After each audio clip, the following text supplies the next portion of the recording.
Welcome to the vocabulary class. शुरू करें। शुरू करने से पहले बोलना चाहेंगे हर एक वर्ड इंपॉर्टेंट होने वाला है जो हम पढ़ाने जा रहे हैं, और बहुत मजेदार शब्द सिखाने वाले हैं। एक भी सेकंड स्किप करना मतलब अपनी पढ़ाई को डैमेज करना, नुकसान करना। अगर आप अफोर्ड कर सकते हैं तो स्किप कीजिए। हमारा आज का पहला वर्ड है अगेन। अगेन का हिंदी आप में से कोई ऐसा बच्चा नहीं है जो नहीं जानता होगा, लेकिन बता दे पार्ट्स ऑफ स्पीच वाइज ये क्या है, एक एडवर्ब है। हाँ, और अगेन का हिंदी होता है फिर से, दोबारा, राइट। फिर से या दोबारा ना। आप कह सकते हैं रिपीटेडली। क्या कह सकते हैं? रिपीट माने दोहराना, और रिपीटेडली मतलब दोबारा, राइट जी। एक सेंटेंस इसका बना है, he will not come here again.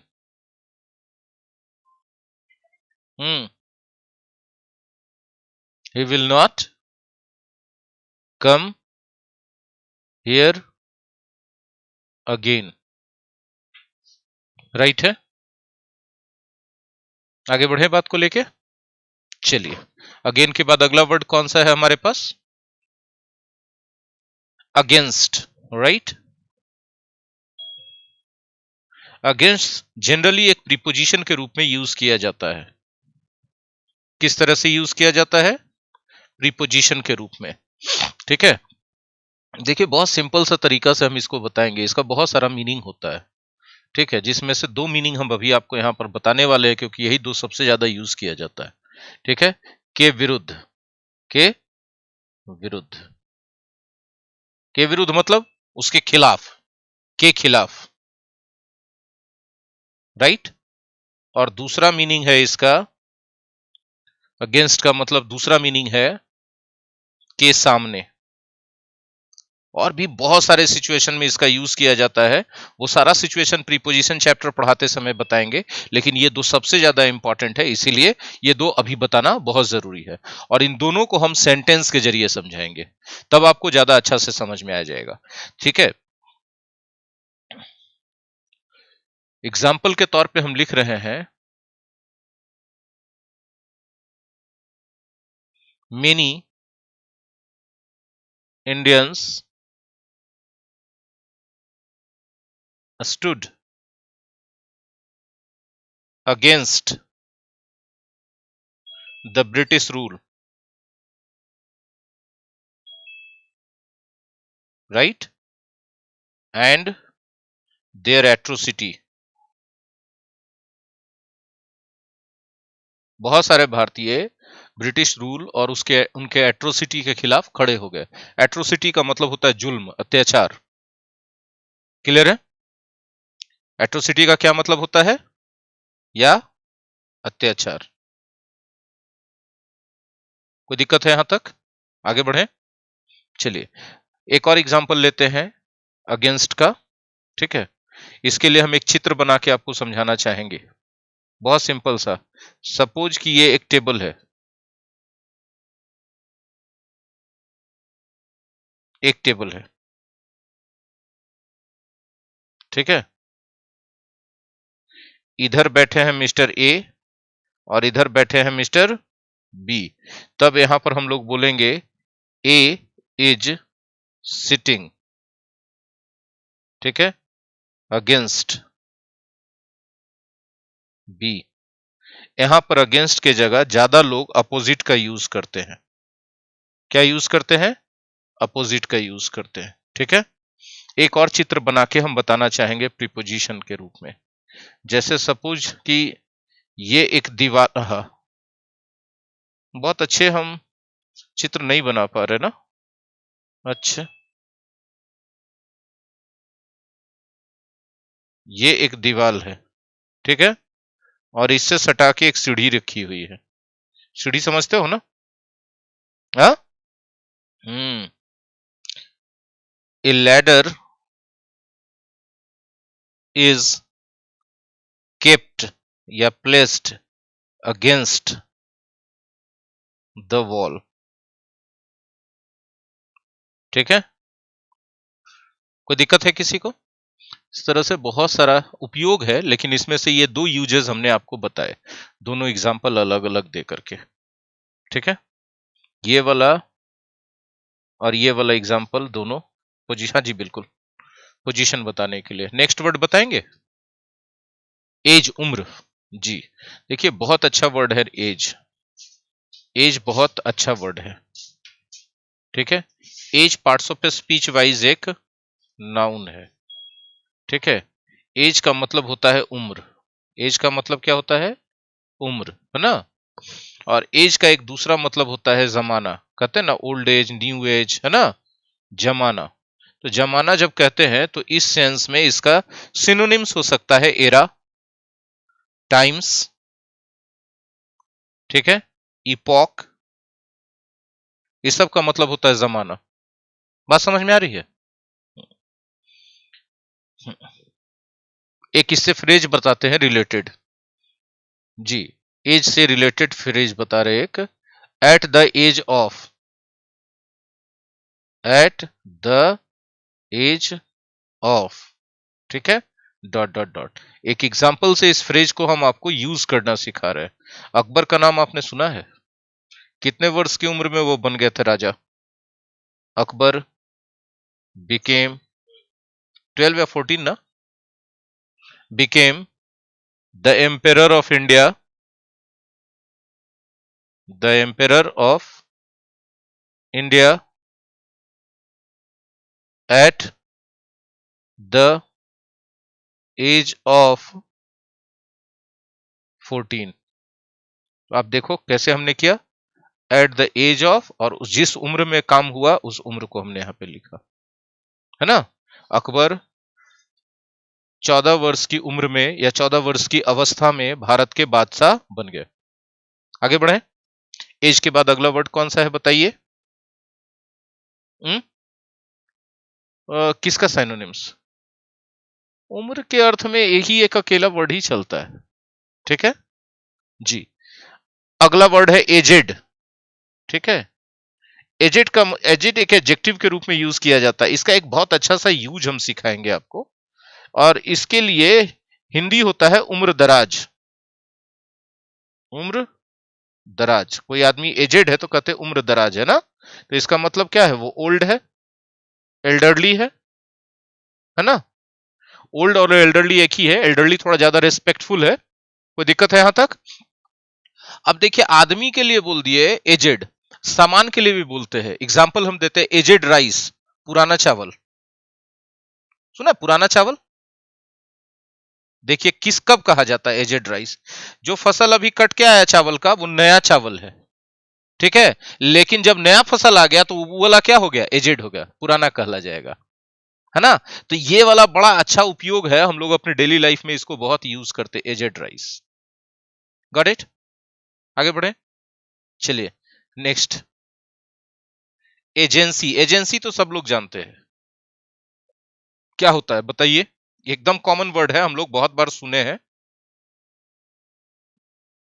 Agency noun है, पहले तो जान लीजिए, parts of speech wise noun है। ठीक है, अब जरा इसको हम ऐसे डिफाइन करते हैं। आप एजेंट जानते हैं कि नहीं जानते हैं? एजेंट जानते हैं?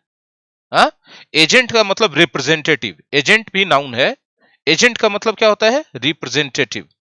ठीक है, रिप्रेजेंटेटिव समझ पाते हो आप लोग? हाँ, उर्दू में नुमाइंदा कहते हैं और हिंदी में प्रतिनिधि कहते हैं, राइट। रिप्रेजेंटेटिव, ठीक है ना।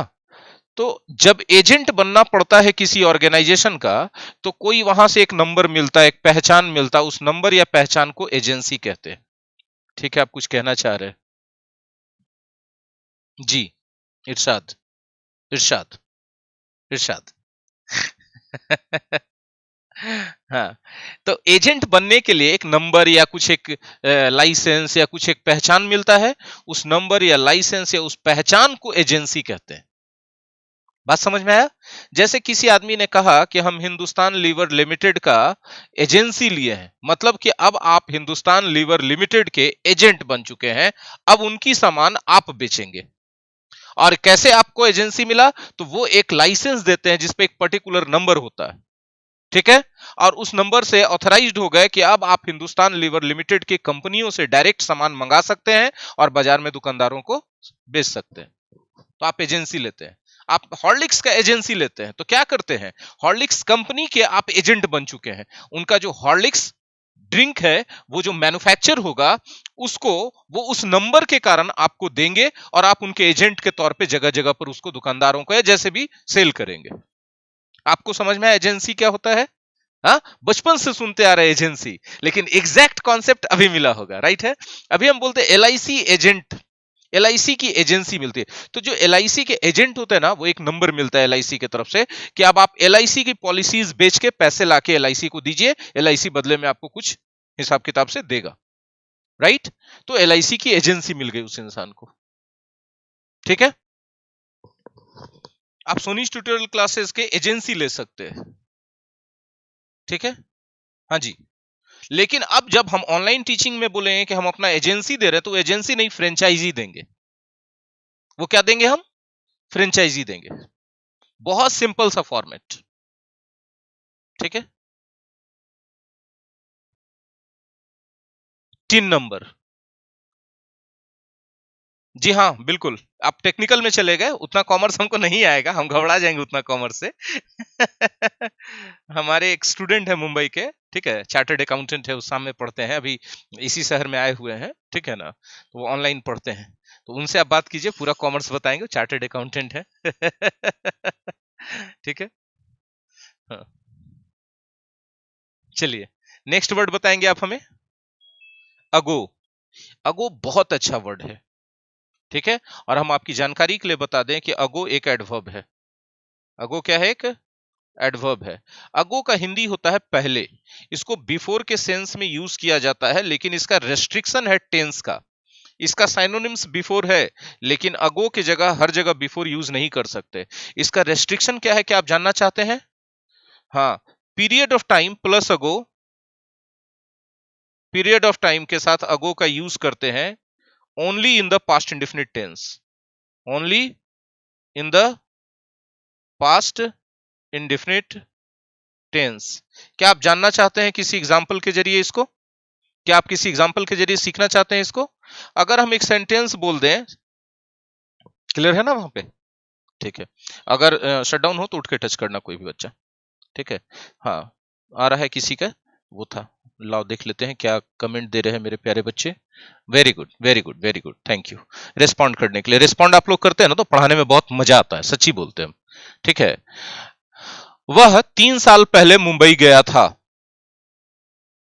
पास्ट की बात कर रहे हैं ना, तो गया था रहे चाहे कुछ भी रहे, पास्ट की बात है तो पास्ट इंडेफिनिट होना चाहिए।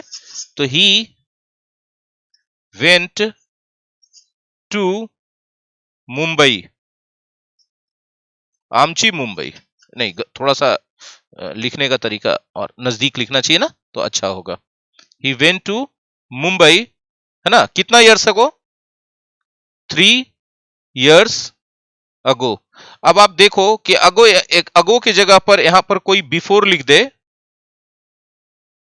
ठीक है, तो आपकी जानकारी के लिए हम बता दें कि यह गलत हो जाएगा।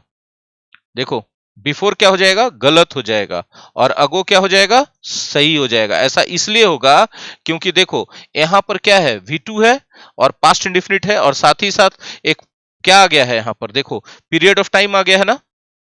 3 years क्या है? 3 years क्या है? पीरियड ऑफ टाइम है। तो पीरियड ऑफ टाइम के साथ पास्ट इंडेफिनिट रहे तो आपको क्या यूज करना है? अगो ही यूज करना है। यह बहुत इंपॉर्टेंट बात है, इसको कॉमन एरर पॉइंट के रूप में, कॉमन एरर पॉइंट के रूप में समझ लीजिए। हमने कहा था स्किप मत कीजिएगा एक भी सेकंड, जो लोग इसके पहले स्किप करके गए हैं वो एक बहुत इंपॉर्टेंट पॉइंट मिस कर रहे हैं। हाँ या ना बोलिए, हर हालत में वो मिस कर रहे हैं, उनके पास कोई ऑप्शन बचा हुआ नहीं है कि वो ना मिस करें, राइट। आगे बढ़े हम लोग। अगो के बाद अगला वर्ड क्या है? अगला वर्ड क्या है, फटाफट बताइए। अग्री। अग्री में भी बहुत सारा इंपॉर्टेंट पॉइंट है जो आपको जानना होगा, ठीक है, और बहुत यूजफुल पॉइंट है जो कि आपको यूजर्स के ख्याल से भी और कॉमन एरर के ख्याल से भी जानना बहुत जरूरी है। Agree parts of speech wise verb है, ठीक है। अग्री का मतलब होता है सहमत होना, राजी होना, ठीक है, सहमत होना, ठीक है। सहमत होते हैं मतलब आप किसी की बात को मान लेते हैं, राइट, आप उसको एक्नॉलेज कर लेते हैं, हाँ या ना बोलिए। हाँ,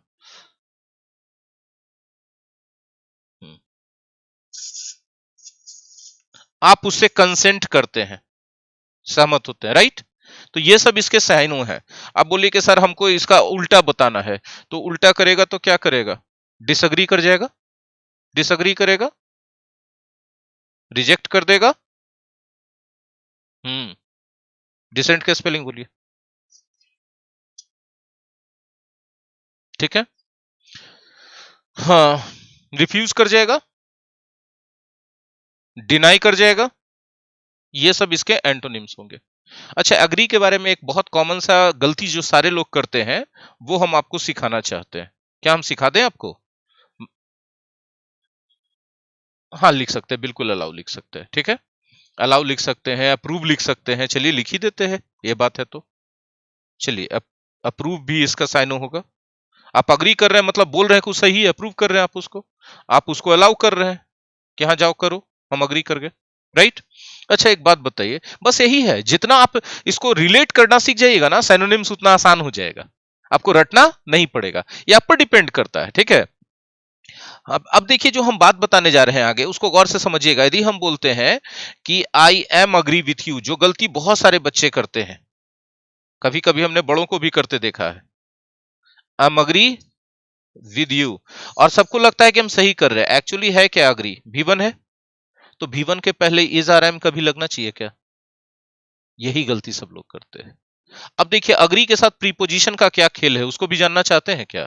तो देखिए, अग्री के बाद यहां पर आप देख रहे हैं यू क्या है, कोई आदमी है ना, समबडी है ना, तो आप किसी आदमी से अग्री करते हैं तो आपको विथ प्रीपोजिशन लगाना है। यदि आप किसी के प्रपोजल से अग्री करते हैं तो आपको टू प्रीपोजिशन लगाना है, ठीक है। जो सबसे कॉमन चीज है वो हमने आपको बताया। दूसरा जो सबसे कॉमन गलती है वो हमने आपको बताया। आप इन दोनों चीजों को पूरी अच्छे से ख्याल रखिए। छोटा छोटा इंफॉर्मेशन पकड़ के चलिए, सब जुड़ के अपने आप बहुत बड़ा इंफॉर्मेशन बन जाएगा। आपको पता भी नहीं चलेगा कि खाली बेसिक से आप कैसे इतना स्कोर कर दे रहे एग्जाम में, ठीक है। अग्री टू समबडीज प्रपोजल, ठीक है। जैसे ही brought me a proposal of a new business but I couldn't agree to it, मैं इसे सहमत नहीं हो पाया, ठीक है। नेक्स्ट वर्ड बोलेंगे आप हमें, अहेड, ठीक है। अहेड एक एडवर्ब है। ऑनलाइन में सारे बच्चे हैं ना? नहीं है? आवाज ही नहीं आ रही, हम म्यूट नहीं ना किए हुए हैं। शुरुआत करते हैं फिर से। अहेड एडवर्ब है ना। अहेड का मतलब होता है आगे। अहेड का क्या मतलब होता है? आगे। आगे का मतलब फॉरवर्ड। आगे का मतलब फॉरवर्ड, है ना। जैसे एग्जांपल बोले तो ज्यादा अच्छा समझ में आएगा। हाँ, एडवर्ब है यानी वर्ब को मॉडिफाई करेगा जनरली, ठीक है। Please move ahead, please move ahead मतलब आगे बढ़िए। मूव फॉरवर्ड भी तो बोल सकते हैं, प्लीज मूव फॉरवर्ड। अहेड समझने में कोई दिक्कत? अहेड ऑफ समथिंग एक और फ्रेज है इसका, इसको भी सीख लो, जरा सा हड़बड़ी मत करो। अहेड ऑफ समथिंग सीखना चाहते हो? अहेड ऑफ समथिंग, ठीक है। अहेड ऑफ समथिंग मतलब यदि बोला जाए तो बिफोर समथिंग, बिफोर समथिंग। एक एग्जांपल दें तो ज्यादा अच्छा से समझ में आए। कौन था बच्चा उस दिन, कश्मीर वाला बच्चा जिसने कहा सर सेंटेंस बनाओ, ये हम चस्का पकड़ लिए, हमको मजा आ रहा है सेंटेंस बनाने में, और आपको मजा आ रहा होगा सीखने में सेंटेंस के कारण। सब लोग मिलकर उसको शुक्रिया बोलो। नाम बताओ बच्चा कौन था, कौन बच्चा था जिसने बोला था सेंटेंस बनाइए? किसने बोला था? नाम बताओ। अजी, मुजफ्फर ने। अच्छा, मुजफ्फर शुक्रिया, सब लोग बोलो शुक्रिया मुजफ्फर को। सारे क्लास के बच्चे बोल रहे शुक्रिया आपको। वो बोलने के लिए। कभी कभी बच्चों की वजह से बहुत अच्छा अच्छा चीज हो जाता है क्लास में, हो जाता है ना, इनफैक्ट बच्चों की वजह से ही होता है। मास्टर तो बूढ़ा हो गया, कितना खुश। अच्छा चलो एक सेंटेंस देखो, है ना। हाँ हाँ हाँ।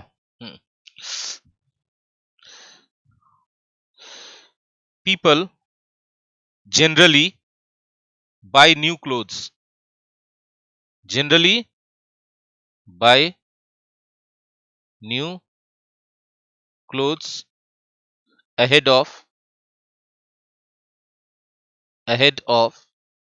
festivals, right? फेस्टिवल से पहले लोग खरीदते हैं कि नहीं खरीदते हैं? तो आप जहां जहां अहेड ऑफ लगाए हैं वहां वहां आप चाहें तो बिफोर लगा सकते हैं, आपकी मर्जी, और दोनों करेक्ट। ओ गलती से पड़ गया बिफोर, ठीक है, उसको सही कर देते हैं।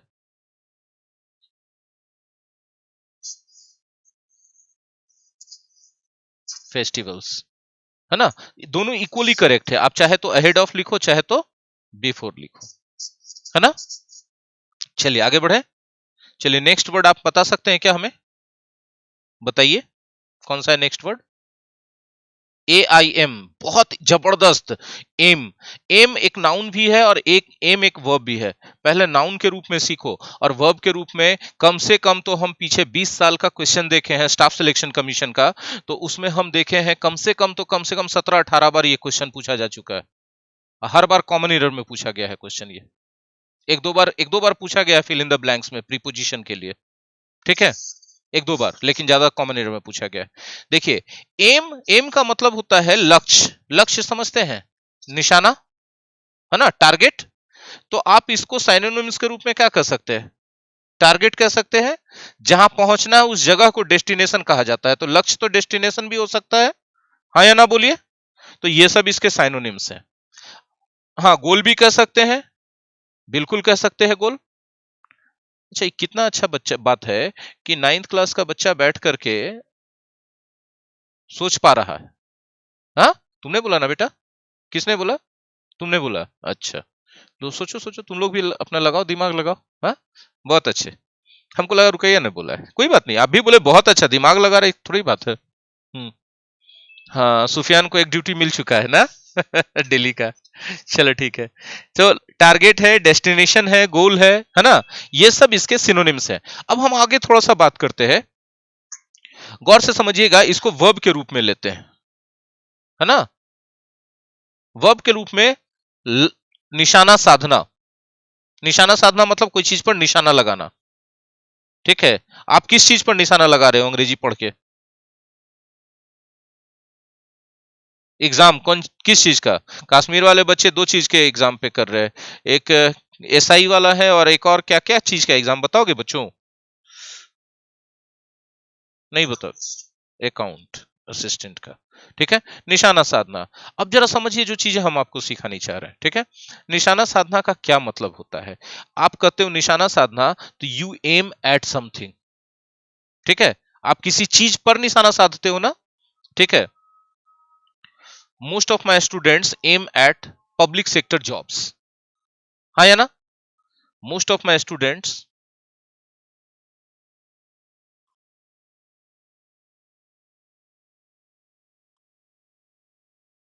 Most of my students aim, निशाना साधते हैं किस चीज पर? Eight public